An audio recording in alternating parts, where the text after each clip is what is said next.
Revenge office stories.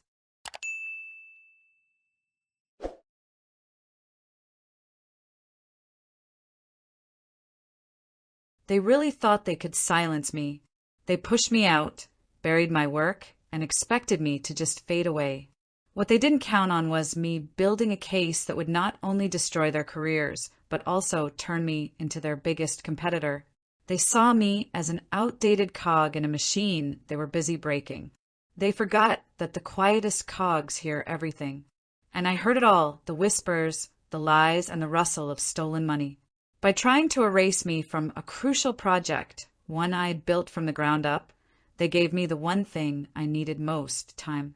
Time to launch a secret investigation from inside their own walls. An investigation that would unravel a $50 million conspiracy and end with me walking away with their most valuable client. This isn't just a story about revenge. It's a story about how the truth, armed with a spreadsheet and a flash drive, is the most powerful weapon in any boardroom. And my war was just beginning. In corporate finance, trust is a currency more valuable than gold. For 12 years, at a firm called Sterling Financial, I was the one who minted that trust. My name is Ashley, and I'm a forensic accountant. It sounds more dramatic than it is, but sometimes the drama finds you. Think of a financial detective. That was me. Where others saw balance sheets, I saw stories. I could look at a column of figures and see the ghost of a bad decision, the shadow of a hidden liability, or the faint fingerprint of fraud. My reputation was built on meticulous, painstaking work. I was the firm's scalpel, the one they brought in for precision, not speed. My desk was a fortress of data, my mind a library of financial regulations. My gut instinct was a finely tuned instrument, honed over a decade of spotting what everyone else missed. I never, ever missed. Colleagues called me the gold standard, a nickname I'll admit I cherished because it was earned through countless all-nighters, turning over every digital stone until the numbers confessed their secrets. This dedication had paid off. I was the lead on our firm's most important account, Innovate Corporation. They were a tech giant, and our relationship with them was the bedrock of Sterling's revenue. I had personally landed them 8 years before, not with a slick sales pitch, but with a quiet, detailed audit that saved them from a disastrous merger. I found the rot hidden deep in the target company's books when everyone else saw a golden opportunity. From that day on, Innovate Corp CEO, a man who valued integrity above all, trusted me completely. The Innovate Corp account wasn't just a project, it was my life's work. At Sterling Financial, I was seen as indispensable. The partners relied on my analysis, and our clients rested easy knowing I was on watch. My career path was clear. I had built a world of order and clarity in the chaos of high finance, but I was about to learn that some people prefer the dark. It's where they hide their crimes.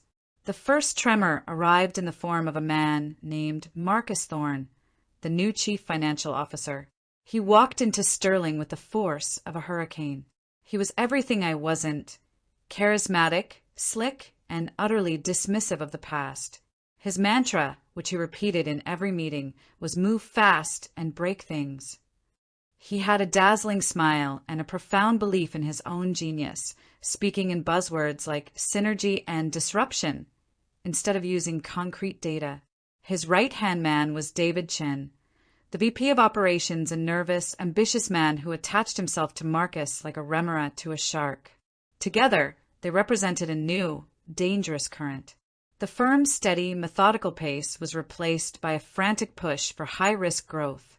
Caution was rebranded as cowardice. Diligence was mocked as being too slow. My detailed reports, once the firm's pride, were now met with impatient sighs from Marcus. "Let's get to the bottom line, Ashley," he'd say with a dismissive wave. "Don't bog us down in the weeds." The friction between us was immediate. I saw a reckless gambler, he saw a relic. Early on, I flagged an anomaly in a quarterly report, a sudden spike in vendor payments that didn't add up. It was a small but sharp detail. I brought it to Marcus, expecting a serious discussion. Instead, he leaned back, a smirk playing on his lips. "Ashley," he said, his tone dripping with condescension, "sometimes you have to spend money to make money. It's about forward momentum. You can't analyze every receipt to death. You have to trust your gut." A chill went down my spine. In my world, trusting your gut is how you end up bankrupt or in jail. You trust the data. His blatant disregard for the bedrock principles of my profession was a massive red flag. He wasn't just changing the culture. He was dismantling the very safeguards that protected the firm and its clients. He and David created their own power structure, a bubble of yes-men dazzled by Marcus's charisma. I and other senior accountants who share my caution found ourselves on the outside. The storm was gathering, and I was standing right in its path. The storm finally broke on a Tuesday morning. Innovate Corp was about to renew their massive contract and launch a $50 million expansion project. It was the biggest deal in Sterling's history, and it was my project. I'd managed the account for 8 years. The Innovate CEO had specifically requested I lead the audit. It was supposed to be a formality. The senior team was gathered in the conference room, the mood celebratory. Marcus stood at the head of the table, beaming. "This Innovate Corp expansion is a game changer," he announced. "It requires a modern, agile approach. We need forward-thinking leadership, driven by instinct." Then he dropped the bomb, "which is why I've decided to appoint Devin to lead this project." Devin? He was a junior analyst, barely 2 years with the firm, a 28-year-old with more hair gel than experience, who ran a podcast called Instinctual Finance, where he argued that real fraud detection lived in the gut, not the numbers. He was Marcus's golden boy. Stunned silence. All eyes darted to me. I felt the blood drain from my face. It was a public execution. Marcus went on, without a single glance my way. "Ashley has done a great job maintaining the account," he said, the praise feeling like an insult. "But her methods are outdated. Too slow. We need fresh eyes, someone who isn't afraid to trust their instincts." Then he turned to me, a look of fake sympathy on his face. "Ashley, we have a crucial task for you. We need you to take a deep dive into vendor reconciliation." Vendor reconciliation. It was the accounting equivalent of being sent to the mailroom. It was a slap in the face. He wasn't just sidelining me. He was humiliating me, erasing me from the project I had built and handing it to a sycophant. The message was clear. My time was over. I didn't scream. I didn't argue. I just nodded, my face a mask of professional calm. I gathered my things and walked out of that room, the shocked stares of my colleagues like a physical weight on my shoulders.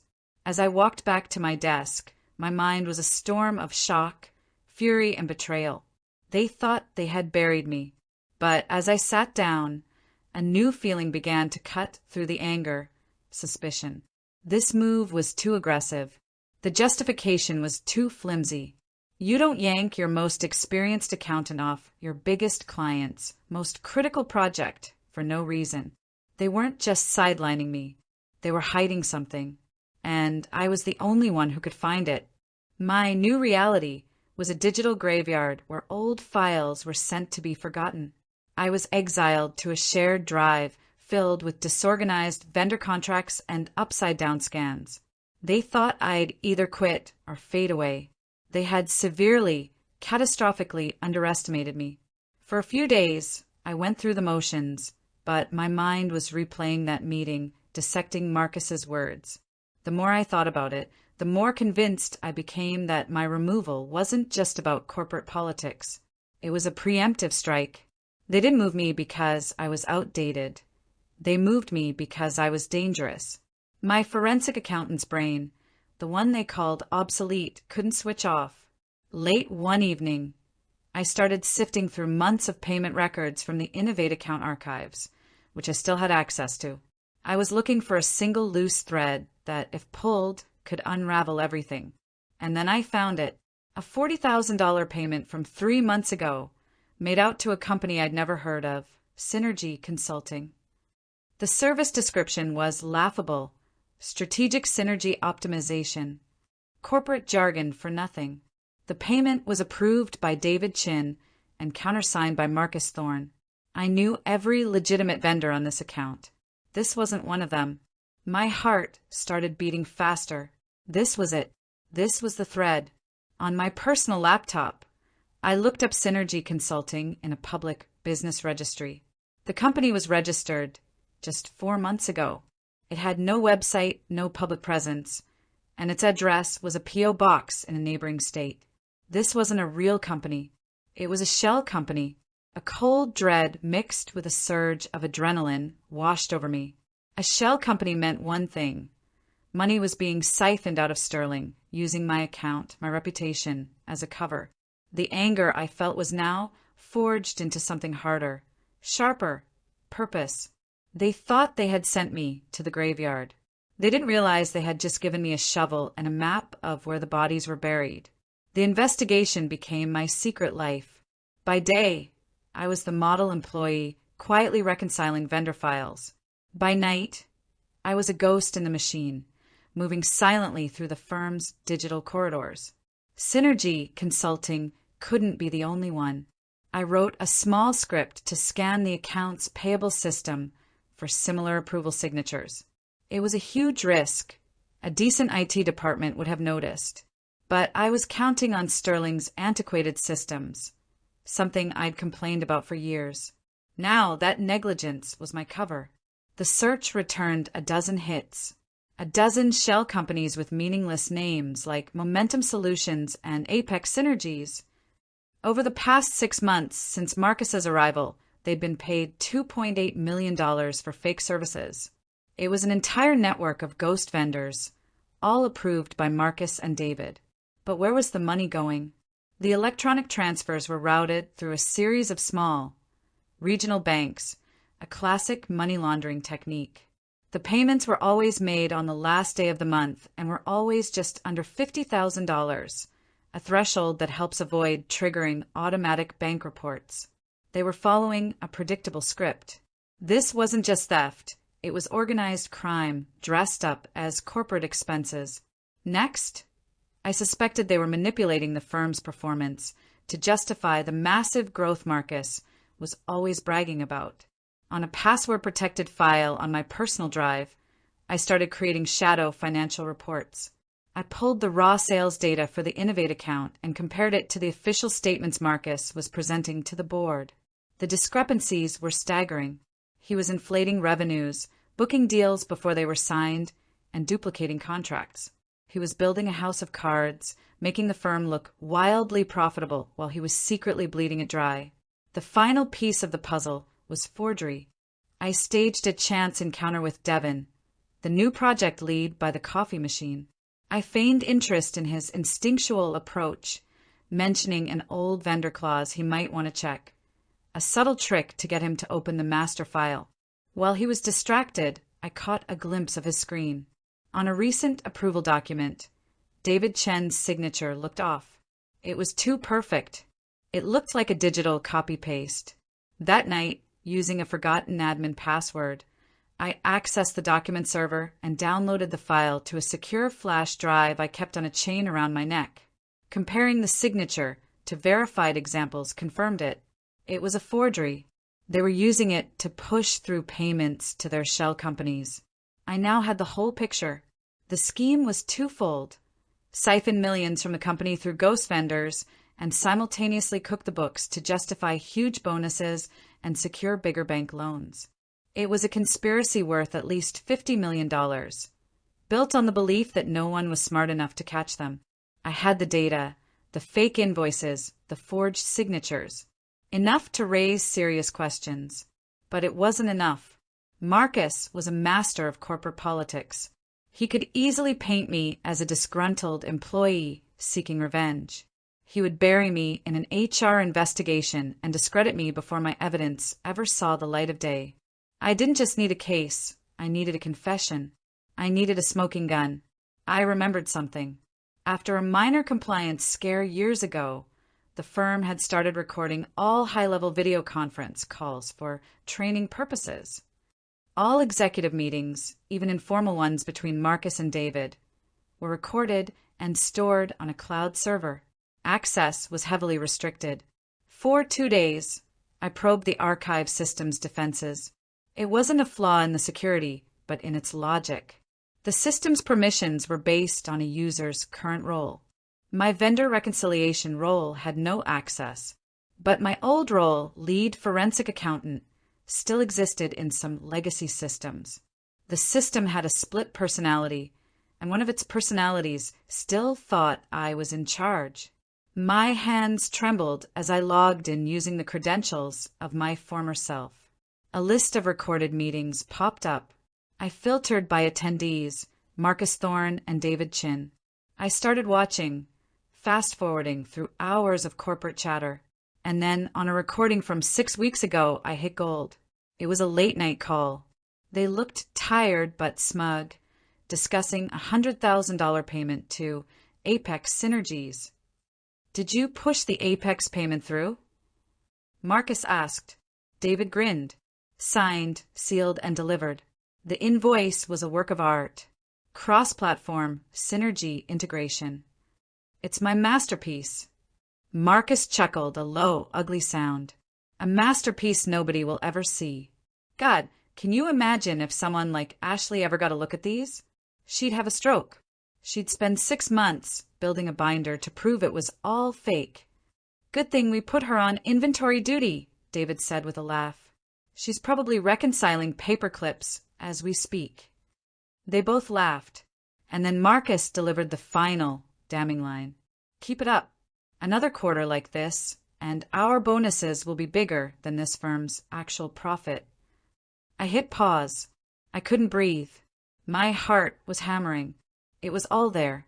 A direct admission of the fraud, a confirmation of the shell company, and a clear statement of motive.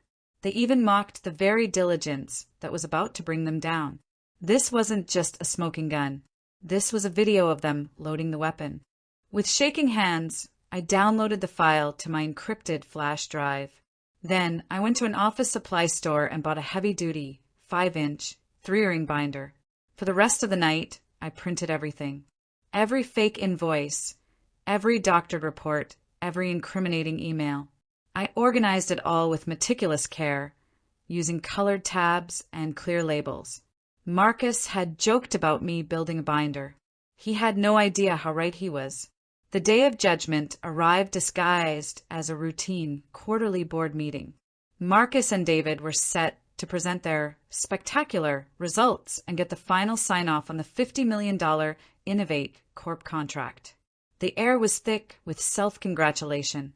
They stood at the front of the room, looking polished, confident, and untouchable. I wasn't supposed to be there, but I had called the board chairman's executive assistant, someone I'd known for years. I told her I had some time-sensitive supplemental findings on the Innovate account. Knowing my reputation, she quietly added me to the end of the agenda under Legacy Account Reconciliation Notes. Marcus and David's presentation was a masterclass in deception. The board was eating it up. When they finished, the room broke into applause. The chairman was about to call the vote when his assistant whispered in his ear. He looked up, surprised. "Ah, yes. One final item. Ashley has some notes she'd like to share." Marcus shot me a look of pure annoyance, but he couldn't object without looking suspicious. He just smiled his plastic smile. "Of course. Let's hear what Ashley has to say." I walked to the front of the room. I wasn't carrying a laptop. I was carrying my binder. I placed it on the table with a solid, definitive thud. The sound seemed to startle them. Next to it, I placed my small, unassuming flash drive. "Thank you, Mr. Chairman, members of the board," I began, my voice calm and even. "I won't need 5 minutes." I looked directly at Marcus and David. The color was just beginning to drain from their faces. "During my recent work in vendor reconciliation," I said, my voice cutting through the room, "I uncovered a series of irregularities that paint a very different picture of this firm's financial health, and of the Innovate Corp account in particular. The ambush was sprung, the trap was set, and they had walked right into it. I opened the binder. The room was dead silent. Marcus and David were frozen, their smiles gone. I didn't need to raise my voice. The evidence would do the screaming. For the past 6 months, I began, our firm has been making regular payments to a network of 12 shell companies. I turned a page to a chart listing each ghost vendor. Companies like Synergy Consulting and Apex Synergies do not exist. Yet, they have received over $2.8 million, funneled directly from the Innovate Corp account. I turned another page to show copies of the fake invoices. These payments were for fictitious services and were approved using forged signatures. I held up the printout, comparing David's real signature to the forgery. The difference was undeniable. I then plugged the flash drive into the large monitor. A spreadsheet appeared, my shadow financial report. Simultaneously, I explained, the firm's revenues have been systematically inflated. This compares the actual project data against the official statements presented to this board. As you can see, the growth you've been celebrating is a fiction. A low murmur spread through the room. Marcus started to speak. Now, hold on, this isn't outrageous. I'm not finished, I said, cutting him off. I looked at the chairman. The purpose of this scheme was twofold: to siphon company funds and to fraudulently inflate the company's value to secure larger bonuses. The total scale of the fraud is in excess of $50 million. Finally, I delivered the kill shot. I understand this is a lot to take in, I said, my eyes locked on Marcus and David. You might think this is just my outdated interpretation of the data. So, I'd like to play one last thing for you. I clicked a file. Marcus's voice filled the room. Did you push the Apex payment through? David's voice followed. Signed, sealed, and delivered. The invoice was a work of art. I watched as every last drop of color drained from Marcus Thorne's face. David looked like he was going to be sick. The recording continued, their laughter echoing in the dead, silent boardroom. When Marcus delivered his line about their bonuses, the chairman slammed his hand on the table. The recording ended. The silence that followed was suffocating. Their own words had condemned them. The takedown was complete. The silence broke. The chairman, his face purple with rage, pointed a trembling finger at Marcus and David. "Get them out of here," he roared. "Now." Security stepped forward. Marcus stammered, "This is a misunderstanding, a deep fake." No one was listening. David stared at the floor as security escorted both men from the room, their corrupt reign ending in a humiliating walk of shame. As soon as the door closed, the boardroom became a war room. The chairman looked at me, a mixture of awe and profound gratitude in his eyes. "Ashley," he said, "I am so sorry. We were fools. We need you to lead the internal investigation. You have full authority." The next few weeks were a blur. The authorities were contacted, and a full-scale criminal investigation was launched. The story hit the financial news like a bomb, and Sterling Financial's reputation was shattered. Clients, spooked by the scandal, began to flee. Marcus and David, stripped of their power and wealth, now faced a barrage of federal charges for wire fraud, embezzlement, and conspiracy. The empire they built on lies had crumbled to dust. The biggest casualty of the scandal was Innovate Corporation. Their CEO prized integrity above all, and Sterling had betrayed him. The day after the news broke, he terminated their contract, effective immediately. It was a death blow to Sterling, a loss from which they would never recover. A week later, my phone rang. It was the CEO of Innovate Corp himself. "Ashley," he said, his voice grave, "I've read the reports. I know what you did. You saved my company from being entangled in that mess. That takes a kind of courage I rarely see." "I was just doing my job," I replied. "No," he said firmly.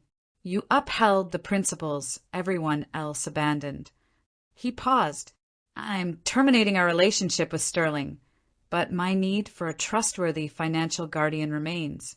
In fact, it's greater than ever." I held my breath. I'm not interested in hiring another big firm, he continued. I'm interested in hiring a person. You. But I don't want you to just manage our account. I want to be the foundational client for your new firm. My own firm? It had always been a distant dream. I want you to take the $50 million expansion project, he said. Build your own team. Set your own standards. I trust you, Ashley, and I will back you completely. That was the true victory. My revenge wasn't just exposing Marcus and David. It was taking the very contract they tried to steal from me and using it to build my own empire on the ashes of theirs. I said yes. 2 months later, I opened the doors to Barrett Analytics. Innovate Corp was my first client, their name giving my new venture instant credibility. Talented accountants, disillusioned with the corporate world and inspired by my story, flocked to join me.